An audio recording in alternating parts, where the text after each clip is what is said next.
Dobar dan svima, evo nas ponovno na ovoj lekciji i nastave.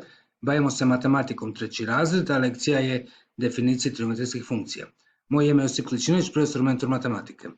Nakon ove lekcije moći ćete definirati trigonometrijske funkcije pomoću brojevne kružnice. Na brojevnoj kružnici odrediti točke poznate vrijednosti trigonometrijske funkcije, koristiti džepno računalo ili kalkulator za određivanje vrijednosti trigonometrijske funkcije ili kuta.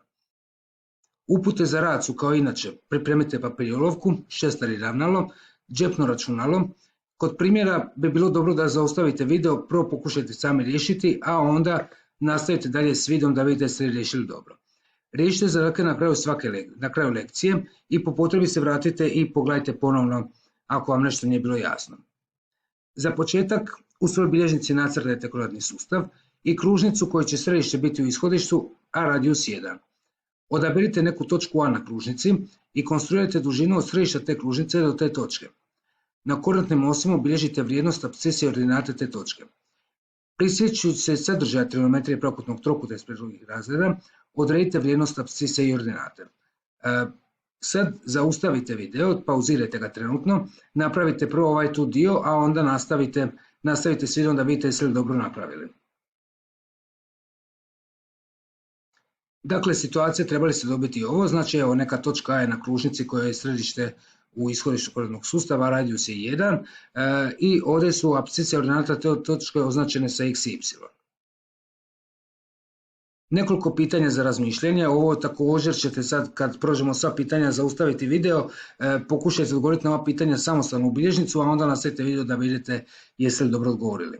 Dakle, kakav je trokut ABC, kolike su duljine kateta, kolika je duljina dužine AC, kolika je mjera kuta BCA, koristeći trigonometriju pravokutnog trokuta što smo bili sadržaje prvog i drugog razreda srednje škole, povežite trigonometrijsku funkciju kuta s katetama i hipotenuzom.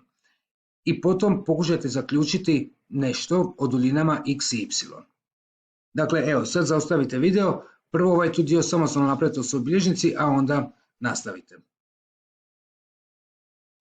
Dakle, evo, odgovori. Prvo je bilo pitanje kakav je trokut ABC. Trokut ABC je pravokutan, što mislim zapravo da je očito iz samog crteža. Duljine kateta.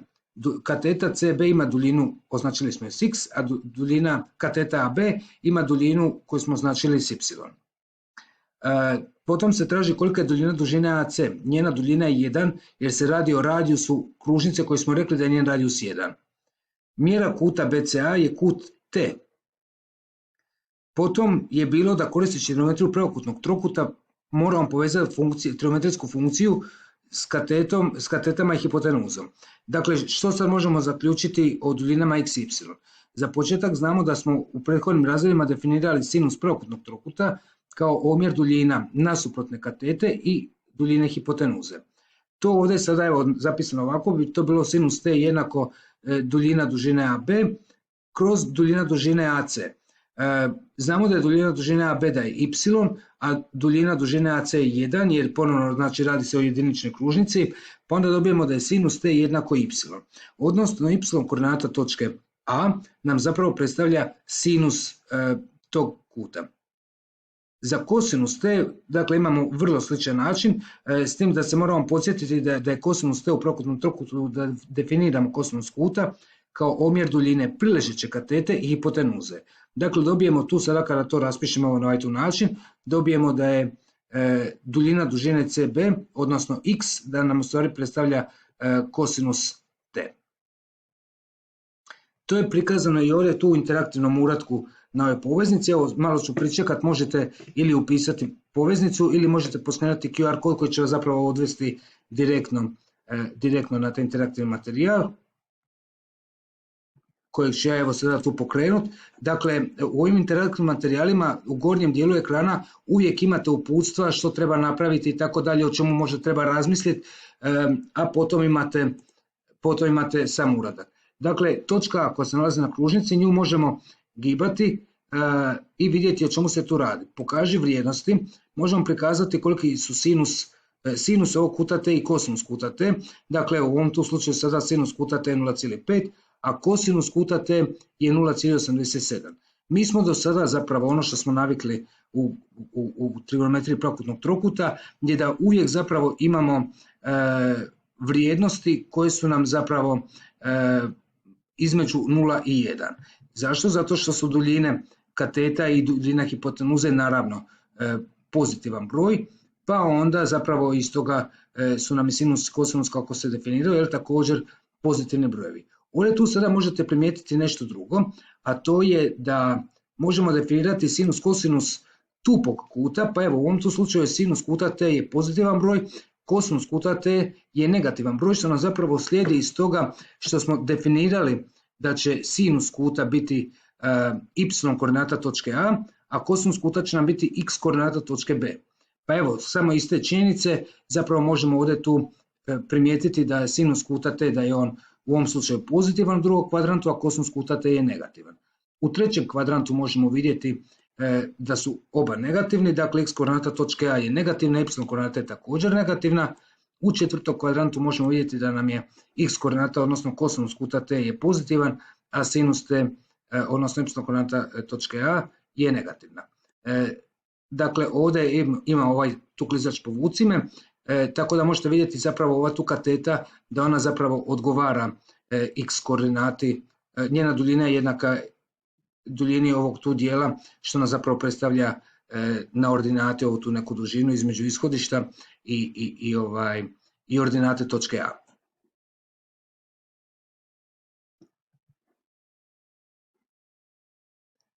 Evo jedan zadatak, kaže na brojevnoj kružnici obilježite kut za koji vrijedi da je sinus t jednak 0,8. Dakle, imamo kružnicu na početak, dakle ovako, za početak zaustavite sad ovaj tu video, pokušajte ovo prvo sami riješiti, a potom nastavite s videom i onda vidite jeste li napravili dobro.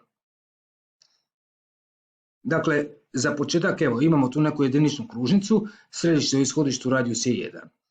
Za početak kaže sinus t je 0,8, odnosno znamo da nam zapravo treba ovaj tu pravac kojemu je y koordinata 0,8 cijelo vrijeme. Dakle, imamo ovu tu situaciju i sad koji će to biti kutovi? To će biti kutovi gdje taj pravac nama sjeće kružnicu. Dakle, ovo tu je jedan kut, za ovaj tu kut će vrijediti da je sinus t 0,8 i za ovaj kut također će vrijediti da je sinus ove tu točke jednako 0,8, odnosno sinus ovog kuta. Potom sad ovako imate, imamo sad jedan dio koji ćete također morati malo napraviti sami, koristeći ovaj interaktivni uradak. Dakle, evo ponovno ću ovdje tu stati sada, imate poveznicu pa onda možete ukucati ili možete poskenirati QR kod za doći do tog dijela koji će vam trebati zapravo usporedo s ovim sljedećim dijelom, tako čisto da si možete koristiti ovaj interaktivni uradak pri odgovaranju pitanja koja će vam zapravo slijediti.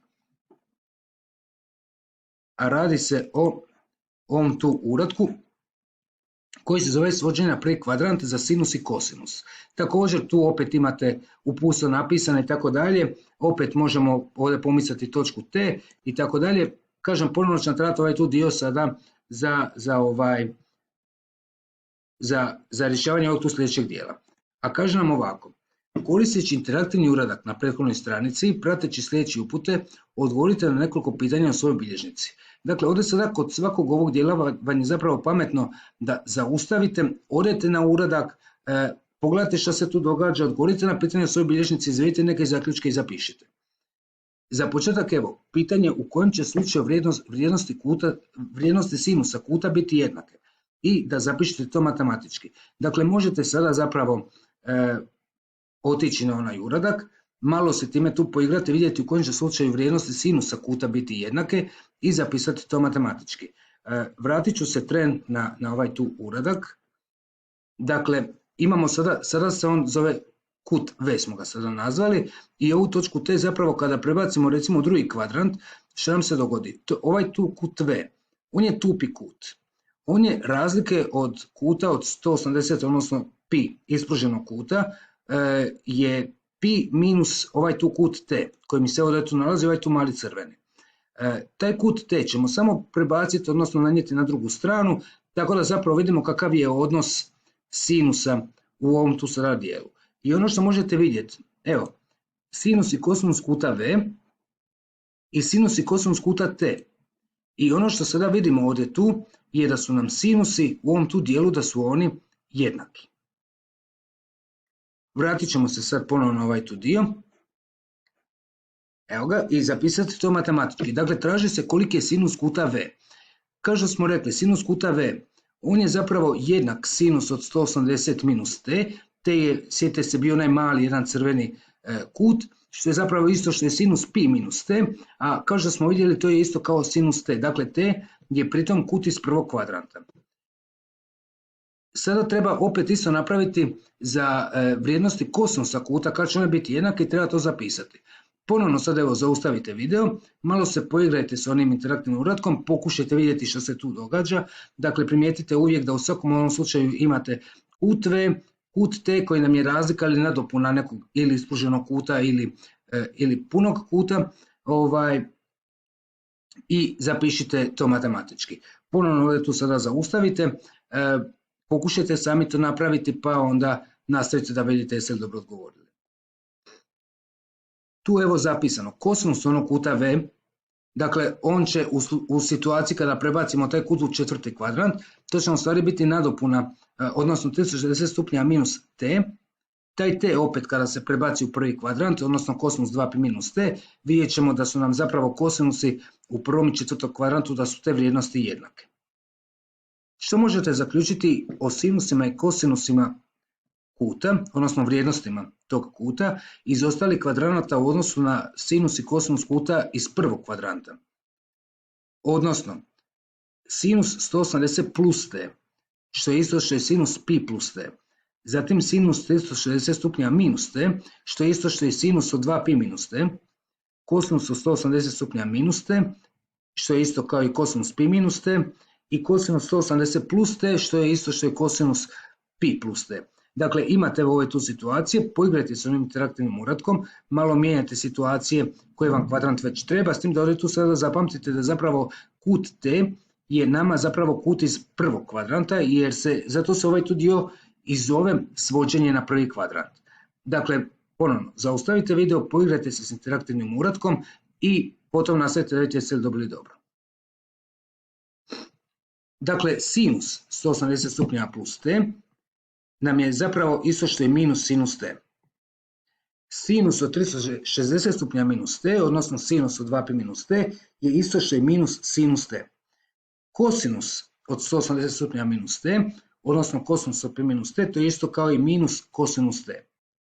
I kosinus 180 plus t, što je isto što je kosinus pi plus t, je jednak minus kosinus t. Na istoj stranici koju ste napravili prema uputama na istoj slici koju ste napravili prema uputama na 5. stranici, sada zapravo samo treba malo to nadopuniti. Dakle, ponovno ćete napraviti istu kružnicu i ishodište u koordinatnom sustavu, radijus 1, i sad ćemo samo malo to još nadopuniti. Nacrtajte pravac, odnosno konstruirajte pravac x jednako 1 koji još zovemo još i os tangensa. Potom pravac y jednako 1 koji zovemo još i os kotangensa. Potom konstruirate pravac M koji prolazi točkama A i C. Točka A je ta neka točka, bilo koja točka na brojnoj kružnici. Sjecište pravca M s pravcem x jednako 1 nazovite točkom D, te obilježite dužinu od osi apsise do točke T. Duljina te dužine je tangens kuta koji pravac M zatvara s pozitivnim smjerom osi apsise. Sjecište pravca M s pravcem y jednako 1 nazovite točkom F te obilježite dužinu od ordinate od osi ordinata do te točke F. Duljina te dužine je kotangens kuta koji pravac M zatvara s pozitivnim smjerom apsise. Dakle, to je evo ova tu situacija za tangens je ovdje sada prikazano. Dakle, prikazan je ovdje ta os tangensa i pravac AC koji zapravo sjeće tu os tangensa. I ta vrijednost ovdje je obilježena zelenom bojom, to nam je vrijednost tangensa za ovaj kut T. Sad treba odgovoriti na nekoliko pitanja. Kakvi su međusobno trokuti ABC i DEC? Po čemu to zaključujete? Kolika je duljina dužine AB? Potom kolika je duljina dužine CB? Zatim kolika je duljina dužina DE i kolika je duljina dužine CE? Kolika je mjera kuta BCA? I koriste sličnost trokuta i omjere, povežite duljine DE, AE, AB i CB. Evo, sad zaustavite video, ovo prvo sami riješite, pa onda nastavite video. Dakle, ponovno sada ovdje imate jedan popis pitanja, zaustavite video i odgovorite na ovo pitanje u svojoj bilježnici, a onda nastavite video da vidite jeste li dobro napravili. Za početak je pitanje kakvi su međusobno trokuti ABC i DEC.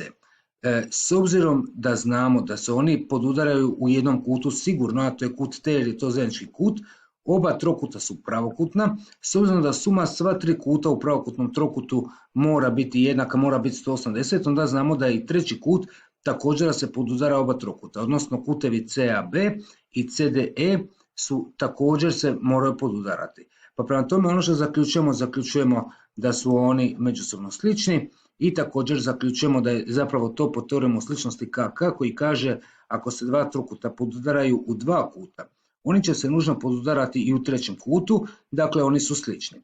Sljedeće pitanje je zapravo bilo kolike su duljine nekih dužina, pa onda tako na primjer imamo da je duljina dužine AB je y, odnosno to je sinus kuta T, duljina dužine CB je x, odnosno kosinus kuta T, duljina dužine DE je tangens T, duljina dužine CE je 1, sad zašto je to 1? Zato što smo rekli na samom početku da je ova kružnica, da je ona jedinična. S obzirom da je jedinična, radijus je 1, pa je CE zapravo koji predstavlja radijus, on je duljine 1. I mjera kuta BC je T. I potom je bilo pitanje da se koristeći ove tu omjere, neke s obzirom da imamo sličnost trokuta, da se proba izvući zaključak koliki je to tangens T. Pa onda ako složimo omjer, dobijemo da je duljina dužine DE naprama duljini dužine AB je jednako duljini dužine CE naprama duljini dužine CB. Odnosno kada uvrstimo ovo što smo već imali prije, to je tangens T kroz sinus T je jednako 1 kroz kosinus T, odnosno kada to pomnožimo sa sinus T, dobijemo tangens T da je jednako sinus T kroz kosinus T. Samostalno na sličan način izvedite zaključak za vrijednost kotangensa kuta T. Dakle, ponovno sada ovdje zaustavite ovaj video, pokušajte ovaj dio napraviti sami, a potom ga krenite da vidite jeste li dobar zaključak napravili. Dakle, zaključak ovdje je da je kotangens T jednako kosinus T kroz sinus T. Sad pazite, s obzirom da je kotangens T jednako kosinus T kroz sinus T, a već prije smo imali da je tangens T jednako sinus T kroz kosinus T, ono što možemo primijetiti je da su tangens T i kotangens T da su međusobno recipročni. Iako to ćemo zapravo imati malo detaljnije u sljedećoj lekciji, ali evo čisto već ovdje možemo sada izvući taj zaključak. Pogledajte interaktivni uradak na poveznici ili skenirajte QR kod, ovo ću vam sad ostaviti par sekundi samo da možete ovo ukucati u svoj preglednik, da možete otvoriti taj interaktivni uradak ili poskenirati QR kod koji je zadan. Dakle, dobit ćete ovako jedan uradak, ponovno ovdje tu gore imate zapravo uputstva što trebate napraviti, što možete povlačiti, što možete kliknuti i tako dalje. Možemo uključiti ovdje vrijednost sinusa i kosinusa i vidjet ćemo zapravo kolike su vrijednosti sinusa i kosinusa. Također možemo uključiti i os tangensa i os kotangensa, da vidimo malo to kako izgleda i vrijednosti tangens i kotangens. Recimo ono što ovdje možete napraviti da možete sada na svom kalkulatoru, odnosno na džepnom računalu, možete provjeriti ono što smo već prije ovako malo prokomentirali, a to je da su tangens T i kotangens T da su međusobno recipročni. Dakle, ako vi na svom kalkulatoru sada ukucate 1 kroz 0,52, dobit ćete 1,91. Iako ono što moramo pozoriti za sinus, kosinus, tangens i kotangens je zapravo uobičajeno njih pisati na 4 decimalna mjesta. Ovdje pišu samo 2, ali inače je nekako uobičajeno da pišemo na 4 decimalna mjesta.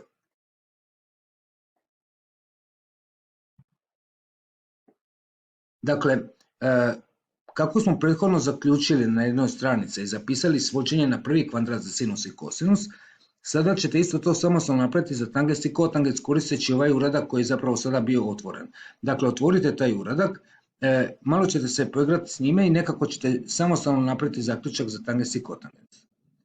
Ponovno u bilježnici nacrtajte kružnicu radijusa 1 sa središtem ishodišnog koordinatnog sustava, os tangensa i os kotangensa te neku točku na kružnici. Dakle, ili to u bilježnici ili na onom interaktivnom uratku se možete malo poigrati s tim, možete neke zaključke vidjeti. u kojem slučaju će vrijednosti tangensa kuta biti jednake. I treba to zapisati matematički. Dakle, poigrajte se malo s ovim uratkom i probajte nekako samostalno zaključiti u kojem slučaju će vrijednosti tangensa kuta biti jednake. One će biti jednake ako je tangens od 180 stupnja plus t jednak tangensu pi plus t, to je onda jednako vrijednosti tangensa kuta t. Dakle, u ovom tu sada slučaju morate voditi samo računa o tome da je t naš neki kut iz prvog kvadranta. Dakle, 180 stupnja plus t, to je kut koji će u konačnici biti iz trećeg kvadranta, tako da onda zapravo smo njega samo na 180 nadodali taj kut t koji nam je iz prvog kvadranta, pa onda možemo izvući ovaj tu zaključak. U kojem slučaju će vrijednost kotangensa kuta biti jednake? I ponovno treba to zapisati matematički. Ovdje zapravo možemo zaključiti da je kotangens od 180 stupnja plus t isto što je vrijednost kotangensa za pi plus t, a to je vrijednost kotangensa t. To nam je bilo sve u trećem kvadrantu. Sad, što možemo zaključiti o vrijednostima tangensa i kotangensa kuta iz ostalih kvadranata u odnosu na vrijednosti tangensa i kotangensa kuta iz prvog kvadranta? Odnosno, imamo ovdje tu sve ove situacije, prva i druga situacija su drugi i četvrti kvadrant, treća i četvrta situacija su ponovno drugi i četvrti kvadrant. Ponovno poigrajte s onim interaktivnim uratkom ili ako ste konstruirali to u bilježnici, pa onda samo pogledajte i izvedite tu neki zaključak. U prvom slučaju, tangens od 180 stupnja minus t, on će biti jednak minus tangens t. U drugom slučaju će također biti jednako minus tangens t, a u trećem i četvrtom slučaju će to biti minus kotangens t. Kakve mogu biti vrijednosti trigonometrijskih funkcija? Ponovno pogledajte prethodni interaktivni uradak, pomičite točku A i samostalno zaključite o mogućim vrijednostima trigonometrijskih funkcija.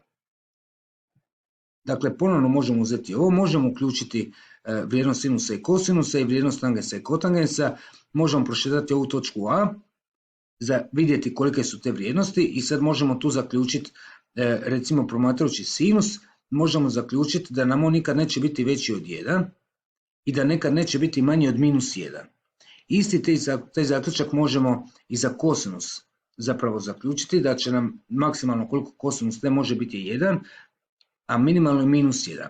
Što se tiče tangensa i kotangensa, oni zapravo mogu poprimiti sve vrijednosti, ali imamo tu sada dva posebna slučaja, a to je ako nam je tangens t, odnosno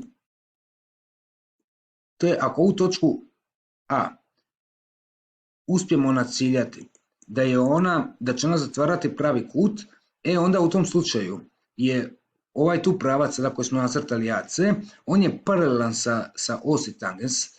S obzirom da su paralelni, oni se zapravo neće nikad sjeći, jer to znamo da paralelni pravci oni se ne sjeku. To nam je se ovdje tu prikazano kao tangens t jednako i onda neki jako veliki broj, zapravo nam to govori da se oni neće sjeći, inače znamo da ćemo to inače u matematici napisati kao beskonačnost. I isto tako nam to vrijedi ako uzmemo kut 3π, odnosno 270 stupnjeva, isto to će nam biti, sad samo ovdje treba malo nekako precizno naciljati, što malo teže sada ide.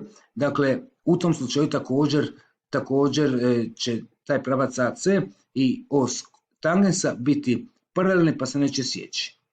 A za vrijednost kotangensa, dakle to će nam biti ovako. Biće nam kada je kut 0 stupnjeva, dakle bit će paralelni os kotangensa i ovaj pravac AC, i isto tako ako nam je kut pi, odnosno 180 stupnjeva, također će oni biti paralelni, neće se nikad sjeći. Dakle, zaključak koji tu imamo je da je apsolutna vrijednosti sinusa kuta, ona je uvijek manja ili jednaka 1. I isto to vrijedi za kosinus kut, za apsolutnu vrijednost kosinusa kuta, dakle ona će biti manja ili jednako 1. Odnosno, kao to možemo malo ljepše matematički zapisati, funkcije sinus i kosinus, njihova domena, odnosno koje sve broje mogu poprimiti, je čitav skup realnih brojeva, a njihova kodomena, odnosno koje vrijednosti oni mogu, da tako kažemo, otpustiti van, to je znači između minus 1 i 1. Što se tiče tangensa i kotangensa, oni mogu, njihove vrijednosti, one su iz skupa realnih brojeva, to smo vidjeli zapravo na ovom tu uratku, da oni mogu poprimiti da oni mogu zapravo dati bilo koju vrijednost koja je realan broj, odnosno matematički zapisano tangens i kotangens. Možemo ovako, ajmo prvo tangens samo razjasniti, dakle skup realnih brojeva bez kutova koji su pi pola plus k pi, ili ako ćemo ići u stupnjevima bez 90 stupnjeva plus 180 stupnjeva puta k, a vrijednosti koje može poprimiti su, odnosno koje može kao, da tako kažemo, otpustiti, su kompletan skup R i pritom zapravo vodimo računa da je taj k, da je on iz skupa cijelih brojeva. A za kotangens nam vrijedi da zapravo može poprimiti sve vrijednosti, možemo u njega staviti sve vrijednosti koje su iz skupa realnih brojeva, bez, znači imali smo onaj kut 0 i kut pi. To onda možemo napisati samo k pi, znamo da ovaj k element z, da će nam on zapravo pokupiti obje vrijednosti i još dalje kako bismo, ako želimo svesti na glavnu mjeru kuta. A može u konačnici poprimiti bilo koji, odnosno može otpustiti bilo koji realan broj.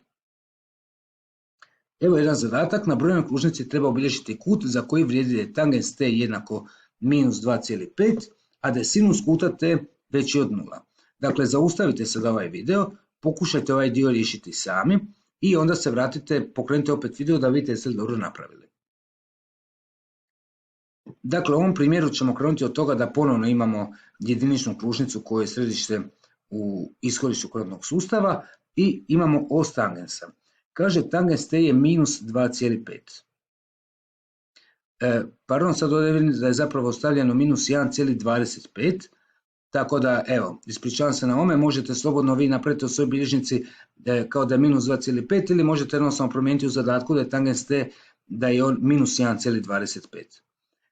Dakle, to nam vrijedi za ove tu dvije točke koje zapravo tu vidite da imaju sjecište sa našom kružnicom. To se radi o ovom tu kutu i radi se o ovom tu kutu dole. E sad, kod kojeg od ova dva kuta vrijedi da je sinus t veći od 0? Znači imamo ovaj kut u drugom kvadrantu, u četvrtom kvadrantu. U drugom kvadrantu sinus kuta t je pozitivan broj, a u četvrtom kvadrantu on je negativan. Dakle, ono što ovdje tu imamo je da nam je rješenje zapravo evo ova tu situacija. Dakle, za ovu točku koja sada vrijedi, koja je sada prikazana, za nju vrijedi da će tangens t biti minus 2,5 ako ste rješavali po zadatku ili minus 1,25 ako rješavate po ovoj slici, a sinus kuta t će biti pozitivan. Rad kalkulatorom sada imamo, odnosno tu imamo također jedan zadatak.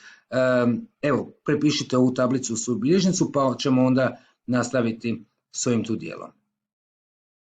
Dakle, nadam se da ste ovu tablicu sada presrtali u svoju bilježnicu, odnosno prepisali su bilježnicu. Uzmite svoja džepna računala s kalkulatore i idemo sada malo istražiti na koji način ćemo ovaj zadatak riješiti kalkulatorom. Dakle, za početak što se tiče kalkulatora, postoje svejedno koji vi koristite, svaki će vam biti dobar, samo se morate dobro upoznati s kalkulatorom. Upravo iz tog razloga i postoji, dobili ste uz kalkulator, ste dobili uputstva za uporabu.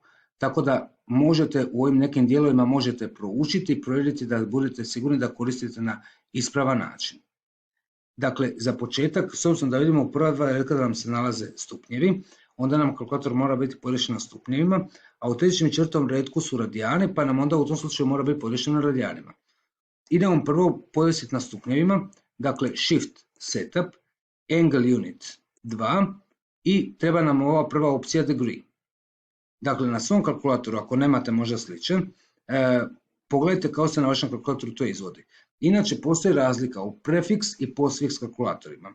Razlika u tome što u prefiks kalkulatorima, kao što evo recimo ovaj to emulator koji vidite sad na ekranu, u tom slučaju prvo unosite trigonometrijsku funkciju, u ovom slučaju će to recimo biti sinus koji ćemo prvi računati, a potom unosite argument funkcije, odnosno ono što ulazi u funkciju i onda kliknete jednako ili enter.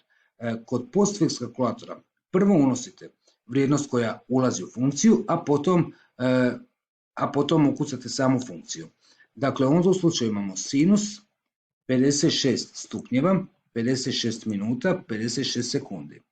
Jednako, uobičajeno je vrijednosti trigonometrijskih funkcija zaokružiti na 4 decimalna mjesta, pa onda kao da to napravimo to 0,8382.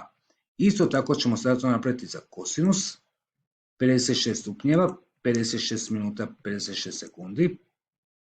I zaokruženo na 4 decimalna mjesta je to 0,5454. Tangens, 56 stupnja, 56 minuta, 56 sekundi i 1,5368. Sad, na kalkulatoru vam najčešće ne postoji posebna tipka za kotangens kuta t, među ostalim zbog uštede prostora, ali zapravo zbog toga što znamo da je kotangens t u stvari samo recipročna vrijednost tangensa t. Tako da ono što mi možemo napraviti je jednostavno izračunati 1 dijeljeno vrijednost koju smo dobili kao tangens i dobit ćemo kotangens.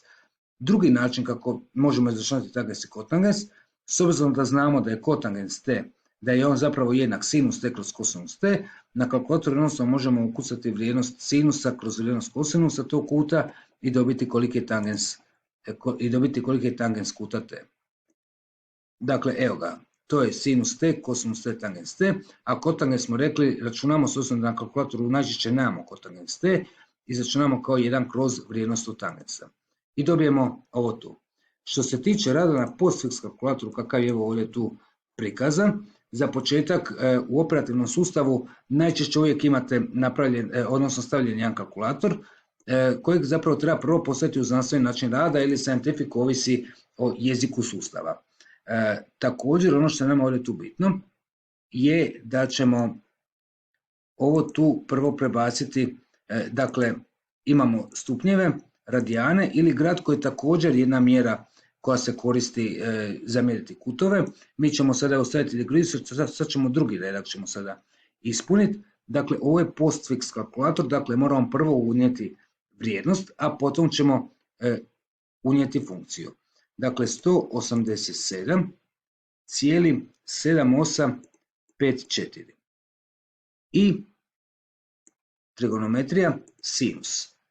I dobijemo 0,1355 kada zaokružimo na 4 decimalna mjesta. Isto tako i za kosinus i za tangens, a onda kotangens opet možemo 1 kroz vrijednost od tangensa. Što se tiče trećeg i četvrtog retka, to je u radijanima, dakle na svojim kalkulatorima ponovno možete ići na Shift Setup, Angle Unit i sada možemo odabrati radijane, pa onda vidimo da nam je ovdje gore u kutu kalkulatora da su prikazano R, što nam zapravo govori da kalkulator radi u radijanima. Dakle, sinus uzet ćemo ovaj četvrti redak, 2,1178 je jednako 0,8541. Na isti način sada i kosinus t i tangens t i tako dalje. Ili ajde, uzet ćemo recimo kosinus od kuta 2π7. Kosinus od 2π7 dobijemo 0,6234. Ajmo vidjeti jesmo li to dobro, odnosno 0,2365 jer smo morali paziti kako zaokružimo na 4 decimalna mjesta, pa onda kad zaokružimo vidimo da je to 0,6235. Dakle, ovaj tu prvi dio tablice sada ispunjen. Nakon toga imamo sada još ovdje tu dva redka, jedan redak koji je zapravo zadan sinus i traži se koji kut to vrijedi. S tim da pazite, već smo prije zaključili da sinus t, on će imati istu vrijednost u dvije situacije kad se radi o prvom i drugom kvadrantu. Kalkulator će vama uvijek izbaciti najmanji mogući kut od tih, odnosno u ovom slučaju će vama dati rješenje iz prvog kvadranta, ali moramo voditi računa o tome da se to također odnosi na jedan kut iz drugog kvadranta koji ćete zapravo napraviti u jednoj budućoj lekciji koja je zapravo lekcija o trigonometrijskim jednadžbama, tad ćete ovaj dio napraviti malo detaljnije, ali sad evo imamo samo ovo tu osnovno. Pa ćemo evo po tome to ovdje i koristiti. Za početak ćemo vratiti kalkulator na stupnjeve i sad ćemo ovako. Dakle, iznad tipki kalkulatora vam obično pišu još neke dodatne funkcije, tipa iznad sinus piše sinus na -1, između kosinus piše kosinus na -1, između tangens piše tangens na -1. S obzirom su one žute, do njih dojmemo tako da stisnemo žutu tipku, u ovom slučaju je to Shift. Dakle, Shift sinus, evo piše sinus na -1 od 0,7854. Jednako 51,7577 stupnjeva. Kad kliknemo ovdje tu dobit ćemo koliko je to stupnjeva minutama sekundama. To je 51 stupanj, 45 minuta i 28 sekundi kad sekunde zaokružimo na cijeli broj. Ovo tu je sada u stupnjevima. Naravno, mi smo ovo tu isto tako mogli računati u radijanima. Dakle, sinus na minus prvo o istom broju se radi, dobijemo da je to 0,9033 radijana. Tako da evo, ovdje tu je napisana vrijednost i u stupnjevima minutama sekundama i isto tako i u radijanima. Što se tiče, ovdje nam je sada u zadnjem redku je prikazan kotangens 6,5478. Za izračunati tangens, prvo što ćemo napraviti odrediti recipročnu vrijednost, dakle 1 dijeljeno 6,5478.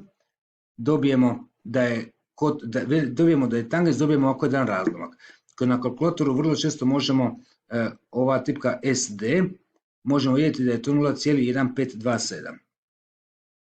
Evo ga. I sad nam se traži koji je to, dakle sad smo dobili tangens, zašto smo proračunali tangens?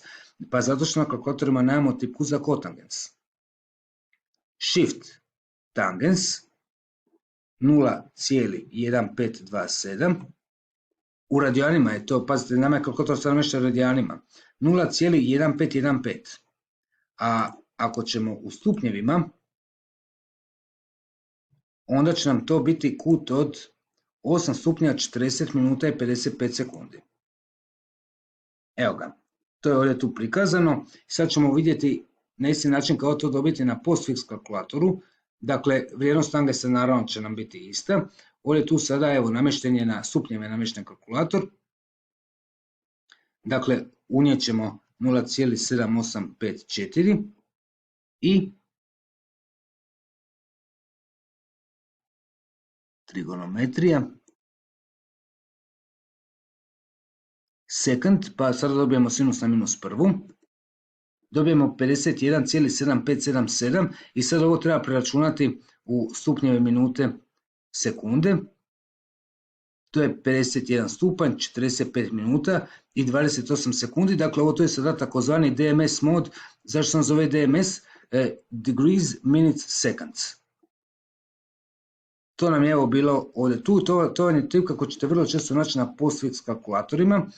Dakle, kad dobijete nešto što je samo u stupnjevima, što dobijete nešto što je u stupnjevima minutama, dobro sam rekao što je samo u stupnjevima, s ovom tipkom DMS zapravo dobijete kao, zašto strelica? Zato što kao prebacujemo u stupnje minute sekunde. I onda vam vrijedi prva dva decimalna mjesta, odnosno cijeli dio stupnjevi, prva dva decimalna mjesta su minute, i druga dva su sekunde, s tim da onda opet moramo paziti pri zaokruživanju. Ili ako ćemo ovo u radijanima, sad je u radijanima 0,7854 trigonometrija i ponovno sinus na minus prvu i dobijemo u radijanima da je to 0,9033. I isto tako i u zadnjem zadatku možemo napraviti. Što se tiče zadataka za samostalno rješavanje, pripremljeni su zadaci na radnom listiću, ovdje to je poveznica na taj radni listić, ili možete poskenirati QR kod za vidjeti te zadatke. A radi se o tome da imate sada zadatke, neki od njih su vam vrlo slični ovima koji ste zapravo ovdje tu rješavali, pa onda uzmite to i samostalno riješite u svojoj bilježnici.